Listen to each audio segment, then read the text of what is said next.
What's up, y'all? It's your boy Devin, and welcome to another episode of the Devin Young Show. So I filmed a couple of other episodes that I didn't drop, and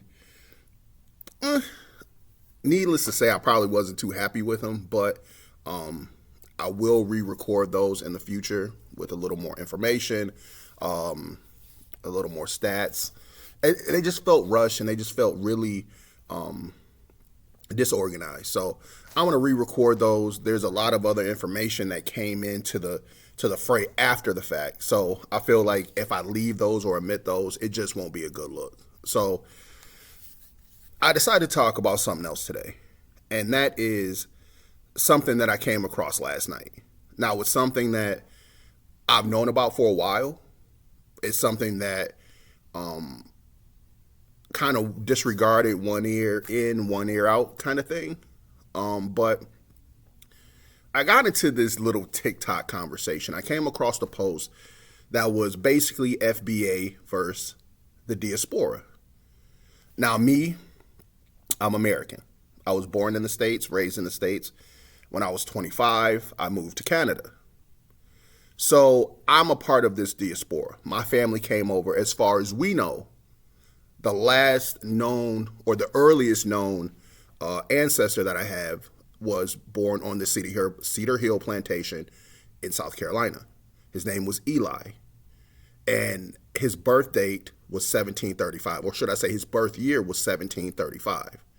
So my family has been here for a long time. My family's been here longer than the United States or Canada were even countries, right? So culturally, there is a lot of things that I have in common with people here in America, whether they be black, white, whatever. There is a cultural connection that we share. With that said, there is a genetic component, and there are also other cultural components that didn't die.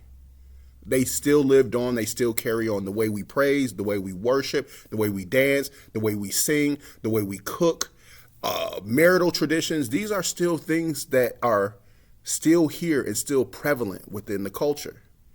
And it really irritates me when I see people from different countries who share the same genetic lineage arguing with each other over stupid stuff. Now, have I met African people who don't like me? Yeah. Have I met African people who don't like Black Americans? Yeah. Have I met African folks who don't like Caribbean folks? Sure. And vice versa for all of those. But I've also met some really, really warm and kind and wonderful people from the continent. I've met some wonderful, beautiful, and kind people from the Caribbean. And our first recognition was the recognition that we share a genetic and biological connection. And in some regards, those cultural overlaps, I should say. The slaves here, they did as much as they could to maintain their ethnic identity. And they did so under the threat of punishment, the threat of death. All the songs, the braids, how they would put coordinates and maps in their braids and their locks. Like, these are things that carry over. We're not that much different. And I blame people like Tariq Nasheed, who and the indigenous movement, which I don't get at all.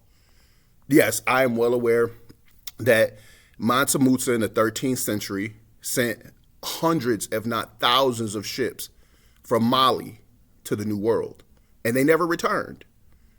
So I'm not one of those people who are oblivious to the fact that there have always been African people, or within the past 1,000 years, 900 years, that there have been Black people on this continent. But we are not indigenous to this land. We're indigenous to the continent of Africa. And these people, these grifters, they are, in my mind, they're paid agitators. Because there's no way that a guy like Tariq Nasheed should be even trying to sow division. You have guys like Dr. Umar who, a broken clock is right twice a day. But there are lots of things that he says that I identify with. The community aspect, the love and admiration for other black folks, no matter where they come from. When I see a black person, I'm living in Canada now, so there are very few black people like me. You have people from the Caribbean, you have people from the continent. And so there is a little bit of a difference culturally. But when I see that skin, I go, that head go up, man. I cannot walk by another black person without making eye contact with them, or at least attempting to speak to them, ask them how they doing.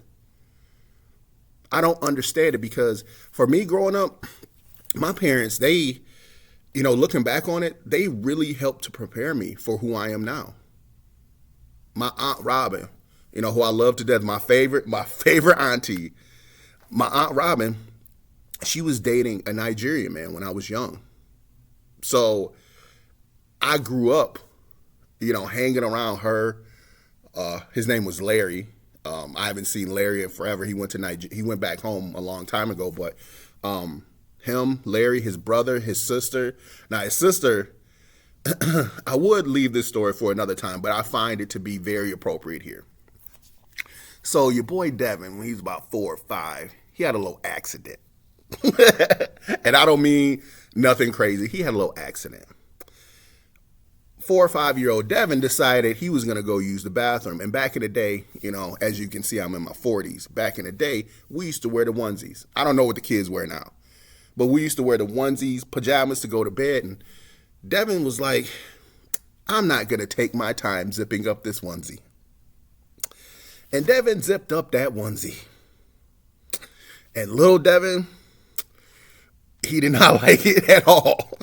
And so for a while, we spent trying to dislodge little Devin from that onesie. And Larry's sister, I don't remember her name, it was 40 years ago at this point. She looked at me dead in my eyes and she said, I'm going to count to 3. And we all know what happens when they say, I'm going to count to 3. They lying. She went 1, yeah. And I let out a wail. And to this day, I still have evidence of that event. However, when I was chilling with them, they fed me. They didn't feed me American food. They didn't feed me, and I know for a lot of people, this is culturally irrelevant, because if you're with anyone, like even my wife, her family feeds me their food. So, but my point is this, is that when she was feeding me jollof and egusi, she didn't look at me like I was any different than her. She didn't look at me like I was a black American child. She looked at me like I was an African child. She looked at me no differently than any other child in Nigeria. And when I didn't want to eat the food, I got the same, response that I would get here from my mother or from my aunts or other black American women. If you don't like it, I guess you're just going to have to starve. And so I didn't like it, but I didn't want to starve either. So my point is this, is I think it's all about relationships. And I think that that we are so intertwined that we are finding ways to be different. And I hate the questions that I see online, and I know online is not a good indication of real life. I understand that. I understand that they are a bunch of polarizing moments patched together for a response. But the thing that really bothers me is when we're asked, Black Americans are asked where we come from. And I think people need to understand this. I prefaced this before. My family's been here for almost 300 years. I'm from here. And that's okay. We don't need to find but where's your family from? This is not a gotcha question. We're not children. We understand what happened. We understand why there's a disconnect here. We understand why there are 40 million black people, 50 million black people, 60 million black people in Brazil. We understand why there are millions of black people sprinkled through the Caribbean. We understand why there's another 50 million of us here in the United States. We understand that. So this questioning of, but where are you really from, is very disingenuous, because you know where I'm from and I know where I'm from. And I don't care. I don't look at some Nigerian guy and say, oh, but I don't question it. I don't question his tribal lineage. I don't talk to someone from Ghana and question their tribal lineage, because that's all we are now. We're just different tribes. Same group, different tribes. But in this case, you start talking about, tribes in Africa, there are language differences. There are religious differences. And I think now, through colonization, some of those barriers have been broken down. So we should be working to become closer. We should be doing business with each other. We should be engaged in all levels of commerce with each other. We should be engaged socially, mentally, emotionally. We've all been through something. Everyone in the diaspora has been through something, whether you West African, whether you East African, whether you Southeastern African. We have all been through some sort of ringer in terms of colonization. That is our bridge. And our bridge should be working to become closer together. And I know there'll be people from other groups talking about, but bro, why are you doing this? Why are you talking? Like, that's segregation. Is all. No. Every other ethnic group engages in commerce together. 90% of almost every other ethnicity's dollar stays within that community. We're the only ones who are vilified for wanting to keep our money within our community. The only ones. Arabs spend all their money with Arabs, whether they be Muslim or Chaldean. They spend all their money together. Asians spend all their money together. White people spend all their money together. We're the only group who gets vilified for wanting to stick together. I remember when George Floyd was killed, and Anthony Joshua, because then all this, the Black Lives Matter movement really exploded at that point. And we started to see some major outreach. And I remember Anthony Joshua in London said, support black businesses. And the backlash that he got from that was incredible to me. It really opened my eyes, because it said to me that all that bootstrap talk was nonsense. Pull yourselves up by your bootstraps. Be better, do better. We can only be better and do better by starting within our own group. We have to build our group up. Y'all don't want to give us reparations, right? So we have to build it somehow. We have to build infrastructure somehow. We have to build community somehow. We have to build up our neighborhoods and our schools somehow. And that's done internally and then outwardly. Every other community. You see all these communities that came over in the early 1900s, the Italian communities, the Irish communities. All these people consolidated all their resources. Little Italy. You look at places like Chicago and Boston, those places are owned by Irish people. Chicago is owned by Italian and Irish people. And how do you think they did that? They brought people over. You get that. My grandfather came over with 2 wooden nickels in his pocket and a sandwich. And he made it. That's because he came over here and he got a job from somebody who was also of his ethnic group. And then he built his life. And then he started a business. And then he had a resource base to pick from. We should be able to do the same things. We should be able to have that same level of autonomy. So the diaspora war stuff, it's got to stop, man. This is, in my opinion, I'm not even a big conspiracy guy, but this is a CIA psyop. That's all it is. And people are eating it up. Look at me. I did my ancestry. I know I have a great deal of European admixture in my genetics. I understand that. And we all know where that comes from. But aside from that, We ain't no different, man. You come over my house, like I even look at it, even amongst different ethnic groups. Like you have people, you have jollof rice, and the base of jollof rice, which is peppers, tomatoes, onions, is the same base for paprikash, which is a Hungarian dish.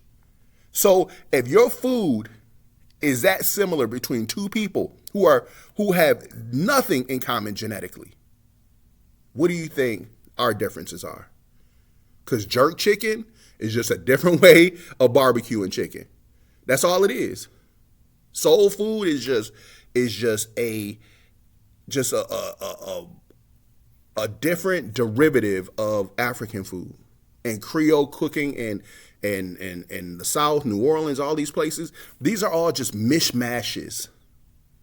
So why can't we mishmash this FBA African diaspora shit right on out of here? Because I'm tired of it. I'm tired of seeing like some of the arguments. Oh, they said that Gabrielle Union, she does not look like there's an African counterpart. I've even heard that I have an African counterpart. I've talked to people who are Nigerian who said, bro, I know people who look like you.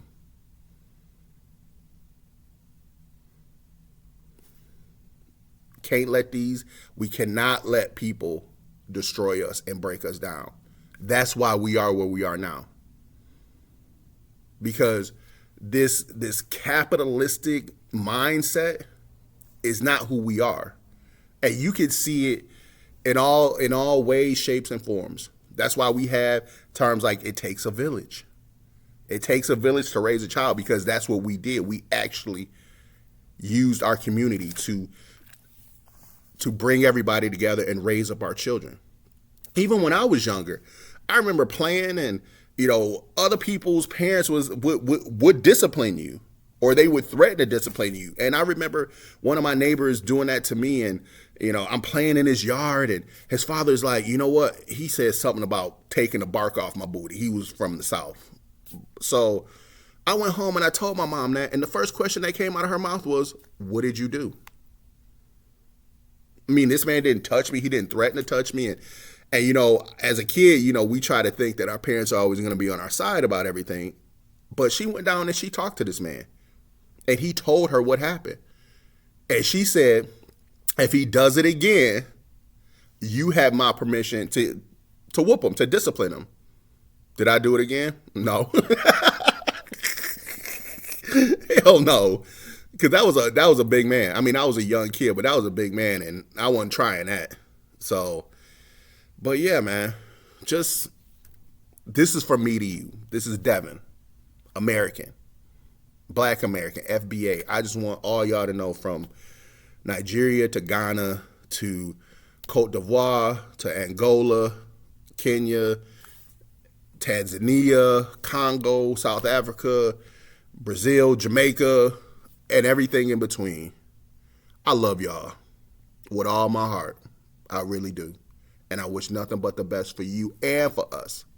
Because I know if we come together, ain't nothing can stop us. Nothing. We can rebuild everything that was lost, and then some. But I want to end this one on a slightly different note. I want to end this one by saying, rest in peace to Dolly Parton. Dolly Parton was a real one. With her book programs and using her royalty money to build up Black communities in Memphis. She just seemed like just a wonderful lady. She was very charismatic. She seemed very genuine. She was married forever. and fellas, this should be a testimony to you. Don't mess up the bag. Don't let your ego mess up the bag, B. Her husband was in the background for 45 years. He ain't say nothing. He knew that almost every man on this planet would have loved to have spent an evening with Dolly Parton. He knows that. But he ain't let it mess up the bag. He was probably cruising in caddies and all type of stuff. Go on, baby. Go make that money. If your woman got motion, if she got sauce, let her cook. And that's what he did. And he lived a wonderful life. because of it. And they kept private. They kept everything in house. There was no drama. He wasn't out here, getting into fights with people because Burt Reynolds was looking at her too much. No. That was a real one. And Dolly was a real one. And I wouldn't expect a woman like her to have a man anywhere else. She just seemed like she was a fantastic person. And the world, there are some people who leave here and they are felt. Their presence is felt. I didn't know Dolly. I don't know nobody who know Dolly. I don't know nobody who know nobody who know nobody who know nobody who know Dolly. But she seemed like she was a really good woman. And one of those celebrities who, went out of their way to make the world a better place. Because a lot of them don't. A lot of them just take what they can and run. And a part of me doesn't blame them. In the industries that we have, if you're expendable, you got to treat, everybody else as if they're expendable. And I know that's a really messed up way to live your life, to view things, kind of myopic, but it is what it is. Some people have to go out of their way to protect their peace to a level that's so high that they got to cut everything off. They got to grow cold. They have to be a certain way in order to survive. And people like Dolly Parton, she never got off that. She never left her square. She was always Dolly. From the first time you saw her to the last time you saw her, she was always Dolly. And, I'm happy that she's getting the recognition that she did, or that she's getting now. I'm glad that the flag is going to be at half staff. I'm glad that she had the Empire State Building lit up in pink. She deserved it. She really did. So, I don't think I've ever heard anything bad about her. But then again, you never know. So, oh man. Well, hopefully her and Whitney can sing "I'll Always Love You" in heaven together. So, rest in peace, Dolly Parton. So, and this should be a lesson to y'all.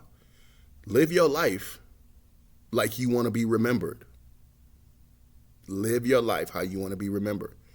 Because you're going to be gone. You're going to be in the dirt. You ain't going to hear nothing, see nothing, know nothing. But the way people talk about you echoes through time. So that's all I got to say. Live your life in a way that people always have something good to say about you.